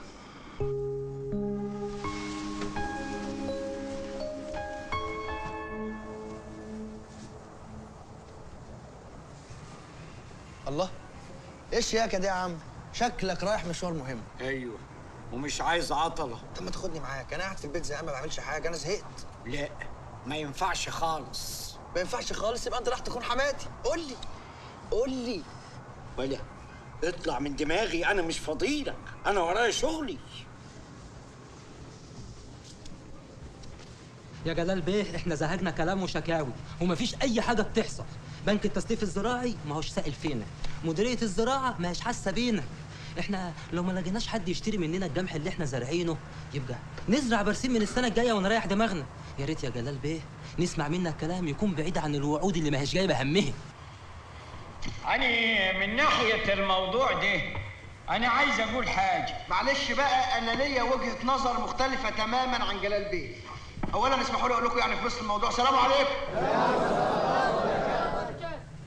الحقيقه يعني انا مش عارف ليه انتوا رافضين تفكروا في مشاكلكم بشكل علمي. الحكايه محتاجه تخطيط ومحتاجه مخ. يعني مثلا من وجهه نظري انا ان المستقبل في مصر لا للبرسيم ولا للقمح ولا للذره، وانما للكاكا. ليه؟ لان الكاكا شحن مع ان عليها طلب كتير. ليه؟ لانها الفاكهه الوحيده اللي ملهاش بذر ولا نوى. طب والله العظيم ما ليها بذر ولا نوى.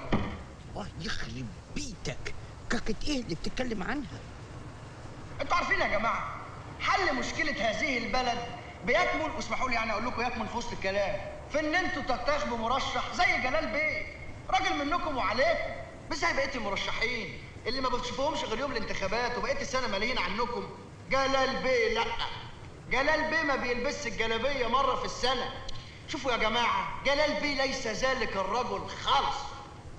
واسكت لانك تقريبا بتتكلم عني. هذه البلد لا يصلح لها الا جلال بيه. اسمحوا لي يا جماعه، يعني انا عايز اسالكم سؤال. مين في الناس المعفنه اللي قاعده يقدر يمثل البلد في تقرير القناه الاولى بتاع مجلس الشعب؟ مين يقدر يقول الكلام؟ انا لا اعتقد، انما جلال بيه يقدر. واحنا معفنين ولا ايه؟ والله ما يقصد. ايه يا عم انت هتخي من اولها؟ ده انت داخل على انتخابات عايز الجطر كده، عامل زي الجطر. ايوه بغلط فيكم، ولو انت كبيرهم تبقى انت كبير المعفنين كمان. انت بتغلط في كبيرنا؟ ايوه بغلط في كبيركم. نهارك اسود. وانا اعرف منين بس ان الراجل المعفن ده يبقى كبير الحكايمه؟ اعرف انا منين؟ دي تاني عيلة في البلد تضربها لي. الله يخرب بيت اليوم اللي بنتي شافتك فيه يا اخي. طب لعلمك بقى انا عارف ان عصبيتك دي مش عشان عيله الحكايمه، وعارف السبب الحقيقي. اصل حالتك دي شغلانه. مالها حالتي يا اخي؟ شايفني برفص قدامك؟ يا عمي انا بقيت جوز بنتك خلاص، يعني ستر وغطى عليك. وبعدين بقى من الاخر حماتي سيحت لك. ده من كتر ما انت قريب على قلبي. قعدت امبارح طول الليل افكر لحد ما ربنا الهمني ولقيت لك الحل اهو.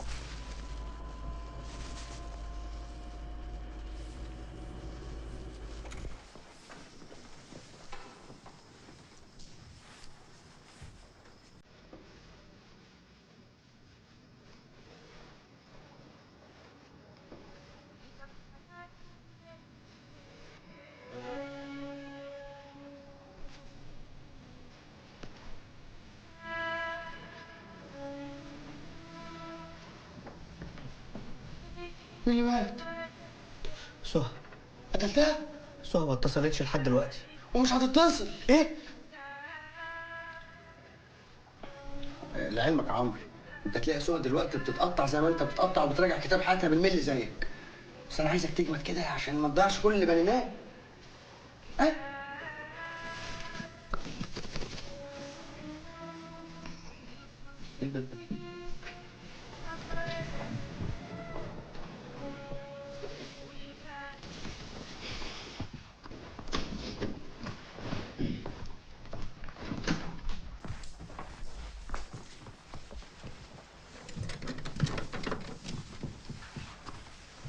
انا ما خبطتش على فكره. ما انا عارفه. ومش عايز الحمام على فكره. ما انا عارفه على فكره. عرفت ازاي بقى على فكره؟ يعني انا كنت عايزه اعتذر لك عن اخر مره لما قلت لك انت كداب. انا ما كنتش اقصد، بس انت كمان لازم تراعي موقفي. ماشي يا ستي، انا عارف ان الصدمه كانت جامده عليك. انت هتزعلي تاني؟ بقول لك ايه، انا جايب لك جوه مشبك يكفيكي اسبوع.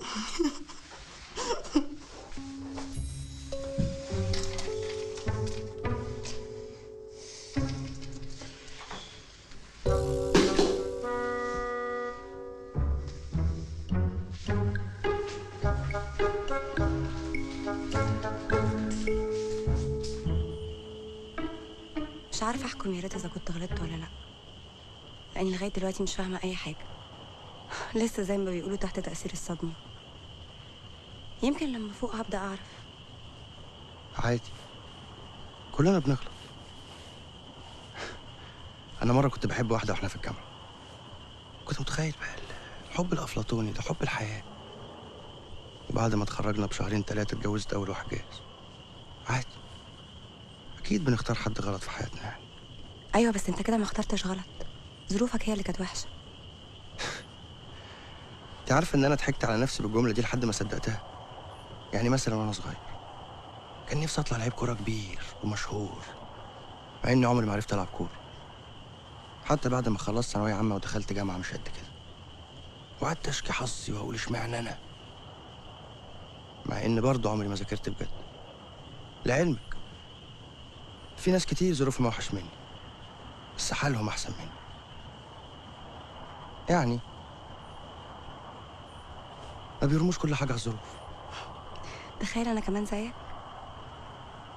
طول عمري بقول على بابا جامد وناشف، مع اني انا اللي عمري ما حاولت اتقرب له، عمري ما حاولت افهم. مالك؟ الحقيني يا مالك، ابوكي بيموت.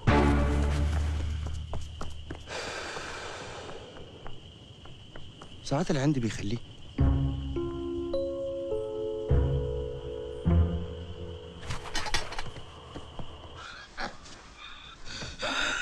في يا ماما ايه اللي حصل لي؟ مش عارفه، احنا كنا الحقيني يا مالك. الله، طب ما تطلبوا الاسعاف. اسعاف ايه؟ هو احنا في مصر؟ دول هيجوا بعد سنه. انت خدت كام حبايه؟ انا اللي هلحقك. بتقول له ايه؟ بكبر في ودنه يا طنط، الراجل بيروح من ايدينا. اهو بيروح دلوقتي. طب انا هكلم السواق. تعالي هنا سواق ايه؟ روح شوف لنا كيس تاني وهنلف فيها ابوك نوديه المستشفى. قوم معايا.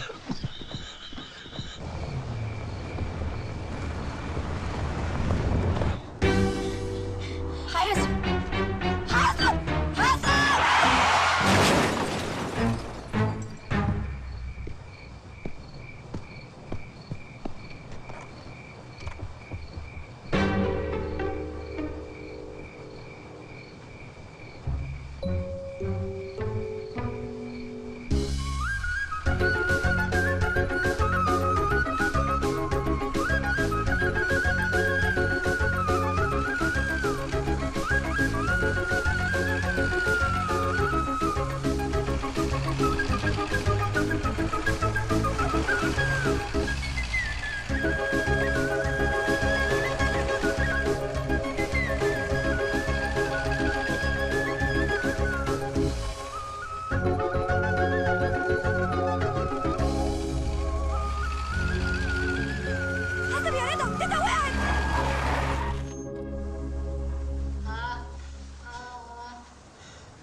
حضرتك خدت دواء معين النهارده؟ هو خد دواء حموضه يا دكتور، بس يعني كام حبايه بالظبط؟ انا مش عارف. افتكر كويس يا جلال بيه علشان ما نديكش دواء يعمل مضاعفات خطيره. الله الله الله الله الله.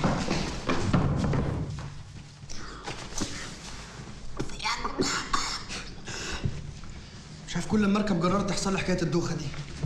طقش اركب جرارات عشان مالك يا جلال في ايه؟ الفرح بكره بالكتير. الواد ده لو قعد اكتر من كده هيموتنا كلنا.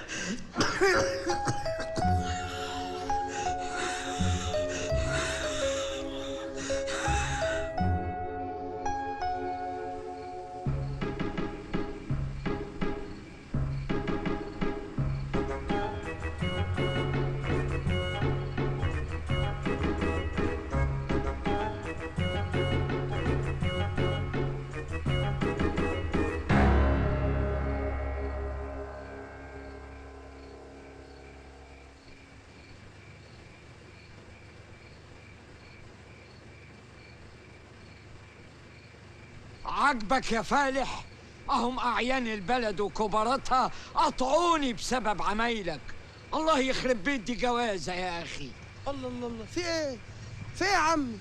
بقى انت مزعلك ان الناس ما جاتش؟ انت عارف ربنا ساعات بيدي الانسان حاجات حلوه ما بيحسهاش الا لما تروح من ايديه. شكلك من الناس دول. انا مش شايف حاجه عدله خالص.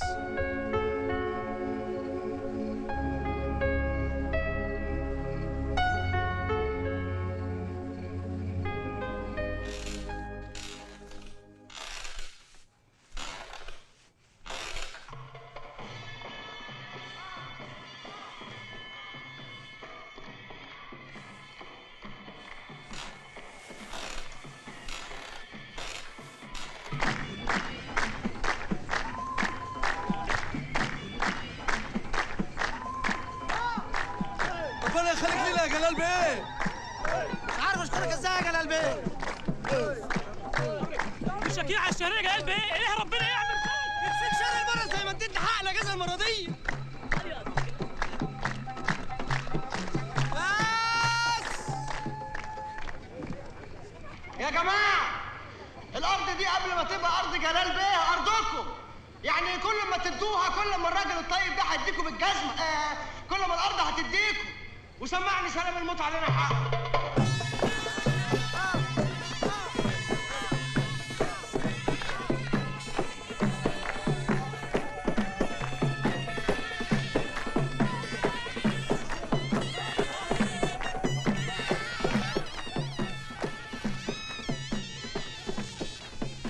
انا مش عارف اشكرك ازاي. على ايه؟ يعني خليتيني احضر فرح قبل ما اموت. تخيل يوم البس فستان الفرح اللي كل بنت بتحلم بيه ابقى بمثل. مسخره مش كده؟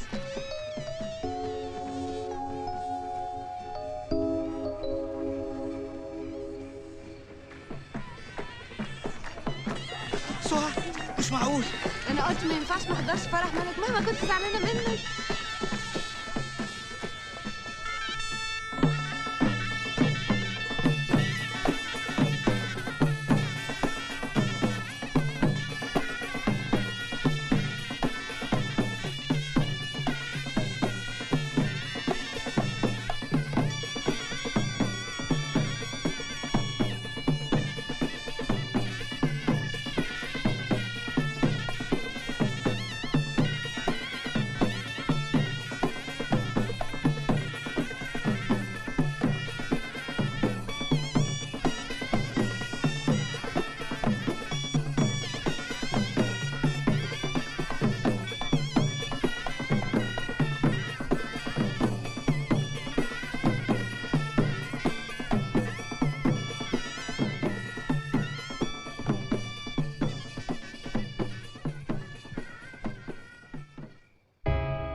تهيألي أنا كده تمام. انت طول عمرك تمام يا رضا.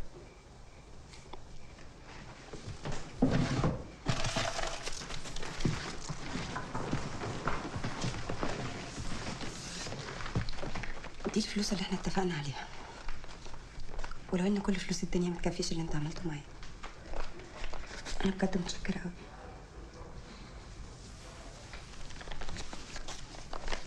تصبح على خير. ملك، انا اللي هنام في الحمام النهارده عشان بكره الصبح هطلع من بره. خلاص بقى كل حاجه لازم ترجع زي ما كانت.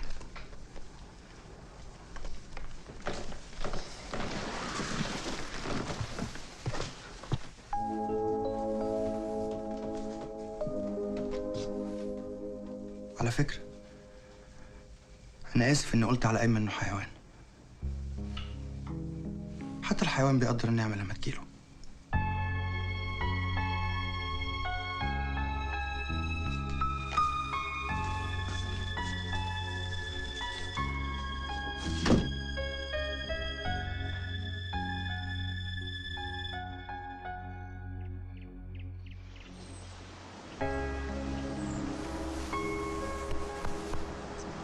والله هتوحشنا يا استاذ رضا. وانت كمان هتوحشنا يا ابو الحميد. ما كنت تستنى يا ابني يومين وتنزل مصر مع ملك؟ ما ينفعش يا ماما، اصل رضا عنده شغل ولازم ينزل مصر. انا فعلا عندي شغل ولازم انزل مصر يعني. وبعدين عايز اسيب لكم فرصه تفكروا في موضوع الطلاق. يا ابني انت ما دخلت علينا ما كناش نعرفك، بس لما عرفناك حبيناك بجد. ثم ان حملتي الانتخابيه ما ينفعش تتم بدون مدير دعايه. انت خلاص ما بقتش محتاجنا يا عم، هتاخدها اكتساح.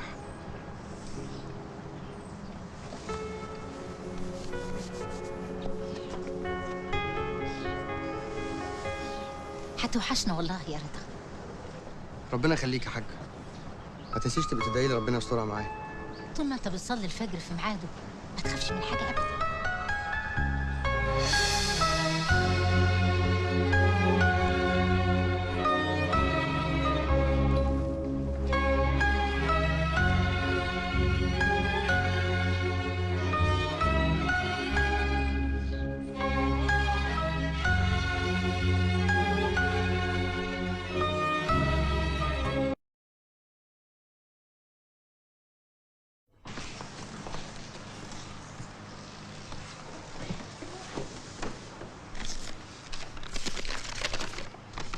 شكرا يا ملك على احلى ايام قضيتها في حياتي. انا اسف ان المبلغ ناقص 500 جنيه، هرجعهم لك اول ما اقف على رجلي وابتدي من جديد. خلي بالك من نفسك، وانا كمان اوعدك اني مش هرمي بعد كده كل حاجه على الظروف. قررت كمان ابطل البتاع اللي كنت بشربه ده، يعني مش هروح نادي الفيديو تاني. متديش مواعيد تاني في محطه مصر.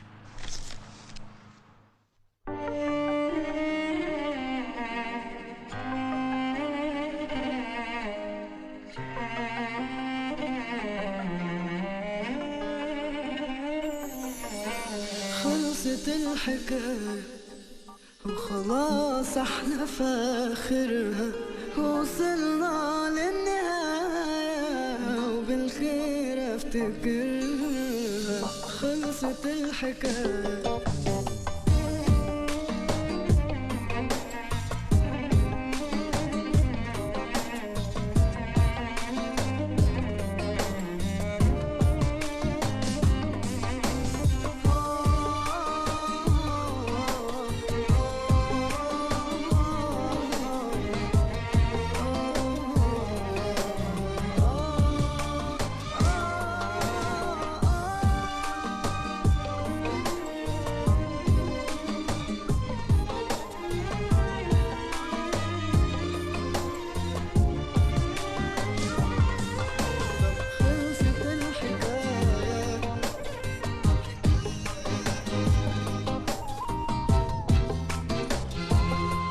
وخلاص احنا في آخرها.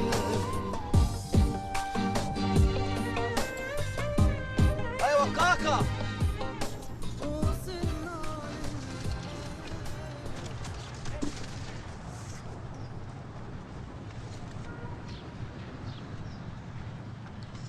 اصل الكاكا شحه في كفر الشيخ فقلت اجي اخد من هنا. شفت المشروع الجديد بدون العربيه دي؟ بقيت صاحب املاك يا ملك. وحشتني يا رضا. هنكدب وسط الفاكهه دي كلها تحبط. لا بجد وحشتني. انت اللي وحشتيني. بس انا جمدت قلبي وحكيت لاهلي على كل حاجه بصراحه، وحلف ان انا ما ارجعش الا بيك عشان يعتذروا لك على اللي حصل.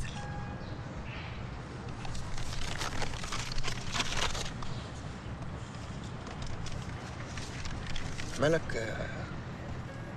يا كفر الشيخ بيروحوا ازاي؟ بالعربيه. انا بقى ما اروحش كفر الشيخ الا بالقطر. يبقى بالقطر يا رضا. يبقى هستناكي قدام قطر الساعه 6.